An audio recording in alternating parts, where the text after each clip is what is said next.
Hello and welcome to the video that we're going to do today on reading. We're going to be in our leveled reader, and today we're going to read Dog Gone by Marie Langley.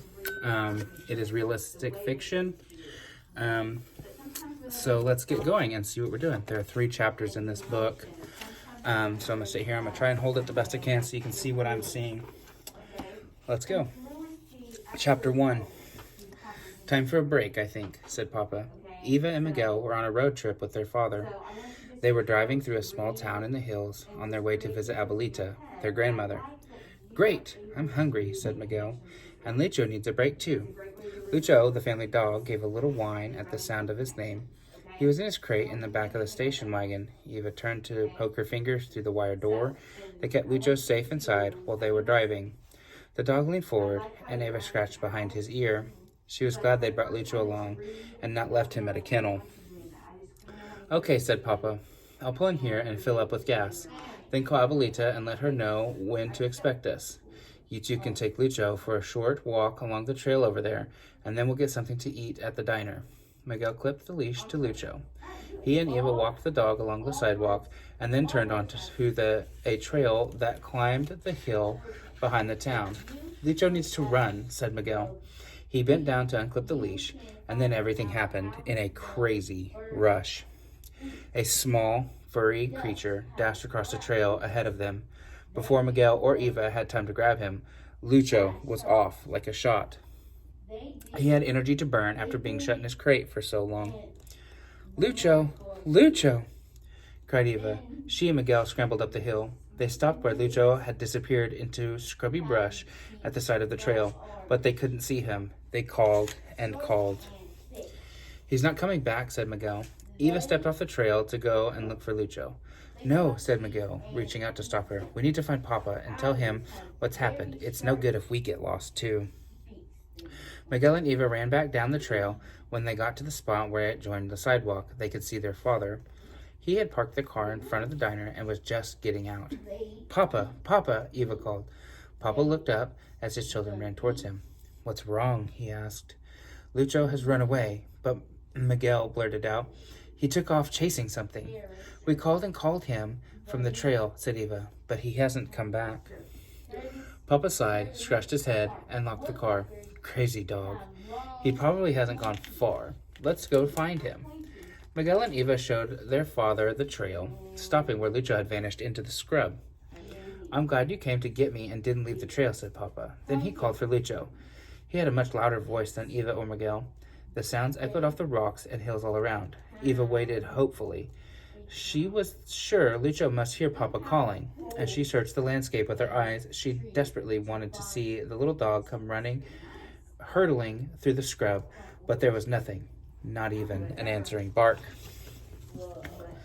Papa decided to leave the trail. He told Miguel and Eva to stay put, so they could call out to him if he couldn't find his way back. It was hard waiting. They could hear Papa moving around in the brush, but there was still no sign of Lucho. The shadows grew longer. After a while, Papa returned. No luck. He sighed. It's getting late. We'll stay in town tonight, and maybe Lucho will make his way back to the car. Otherwise, we will look again in the morning. I'll call Abuelita and tell her where we have been delayed. The woman at the motel shook her head when they told her about Lucho. You need to be careful in these hills, she warned. It's very rocky, and there are lots of steep bluffs. It's a fabulous place for rock climbing, but not so good for walking around, except on the trail. The woman saw Eva's anxious face. Don't worry, she smiled. I'm sure your dog will turn up. Chapter 2, Searching for Lucho. Papa, Miguel, and Eva ate at the diner before returning to the motel for the night.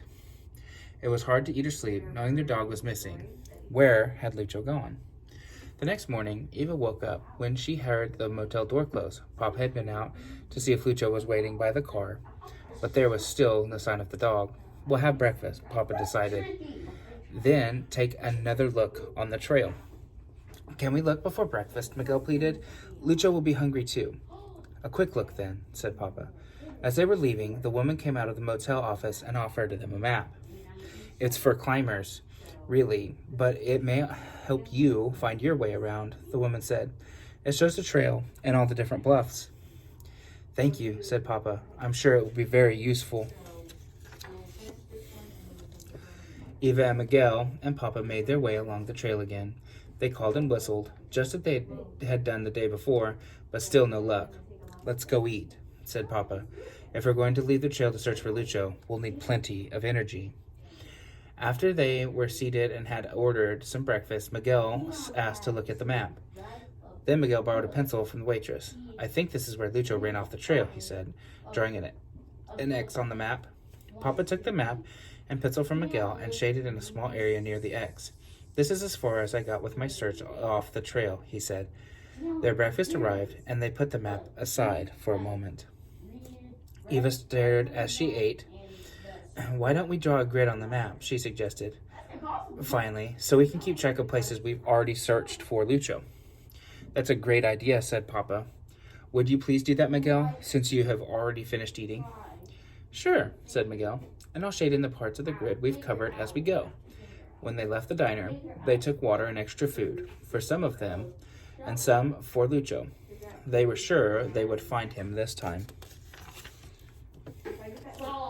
The search began. The grid on the map helped them navigate from one search area to the next. It was also useful to have some warning about the bluffs, where the bluffs were. As they searched, they called Lucho's name. Papa put his fingers in his mouth and whistled. It was very loud. Eva was shading in the grid section, or the third section of the grid, when a noise distracted her. Stop, she cried. I think I heard something. Eva, Miguel, and Papa all stood very still.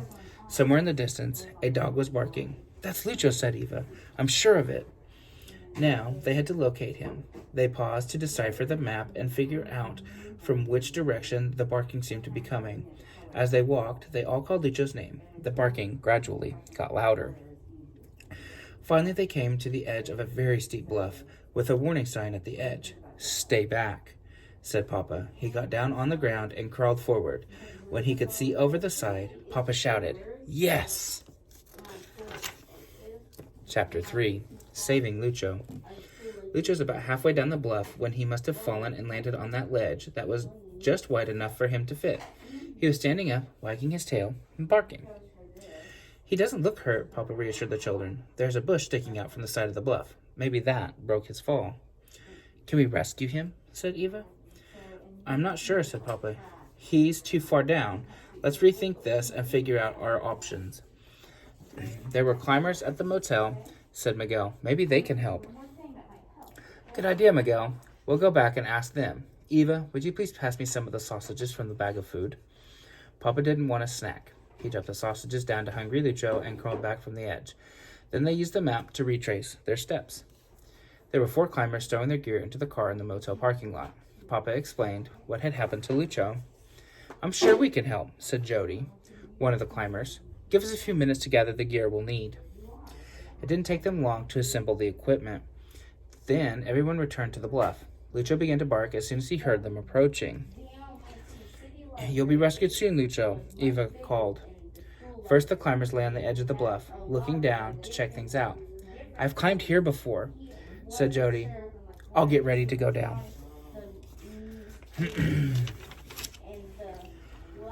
She put on her climbing gear while the others anchored the rope using a strong tree and a steel bolt to affix it to a large rock. The rope was securely threaded through loops on Jody's harness. Everything was triple-checked, and finally, they were ready.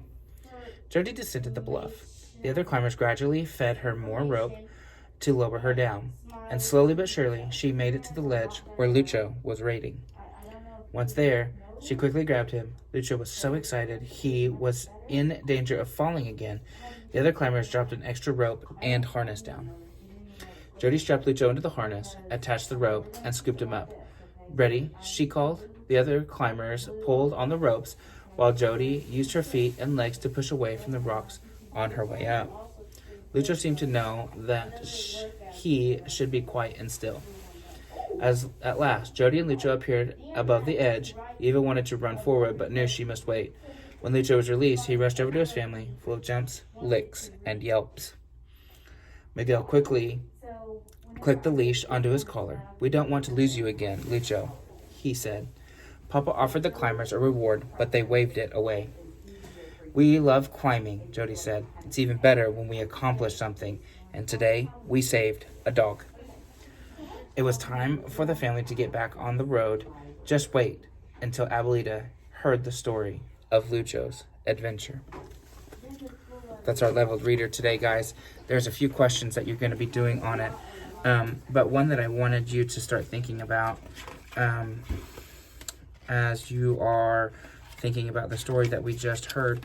And that would be, what was the plan for finding Lucho? Think about what the plan that Miguel and Eva and Papa made. And also, how did the family rescue Lucho? Think about that, and then I'm sure that will help you answer the following questions for the level reader. I hope you guys have a good rest of your day, and I hope to see your faces soon. Have a good one. Bye.